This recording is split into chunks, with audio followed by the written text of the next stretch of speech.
News line নিবেদন করছে lifestyle.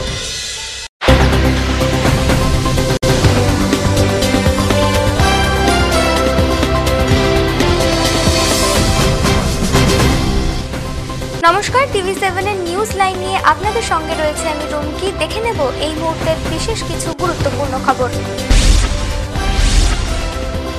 বেআইনিভাবে বাড়ি দখলের চেষ্টা ও সেই সঙ্গে প্রতিদিন নির্যাতনের অভিযোগ উঠেছে পুলিশ কনস্টেবলের ছেলে প্রসূন সিংয়ের বিরুদ্ধে।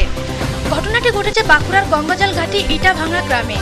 এ বিষয়ে নিগৃহীতা রূপালী দেবী গঙ্গাজল ঘাটি থানায় অভিযোগ জানাতে গেলে অভিযোগ না নিয়ে ফিরিয়ে দেওয়া হয় রূপালী দেবীকে। তারপর মহিলা থানা ও বাঁকুড়া সদর থানা থেকেও অসহায়ভাবে ফিরে আসতে হয় তাকে। মহিলার দাবি, অভিযুক্তের বাবা পুলিশে কর্মরত বলে কোনো পদক্ষেপ নিচ্ছে না প্রশাসন। কথিত আছে শ্রীকৃষ্ণ অষ্টসখী নিয়ে পূর্ণিমাতে রাসলীলা করেছিলেন, তাই এই ধর্মে বিশ্বাসী মানুষ সমস্ত কৃষ্ণ মন্দিরে গিয়ে রাস উৎসব পালন করে। তেমনি অন্ডাল থানার উকরা গ্রামে জমিদার বাড়ির মন্দিরেও পালিত হচ্ছে রাস উৎসব। 400 বছরের পুরনো এই রাস পূর্ণিমা চলবে 3 দিন ব্যাপী।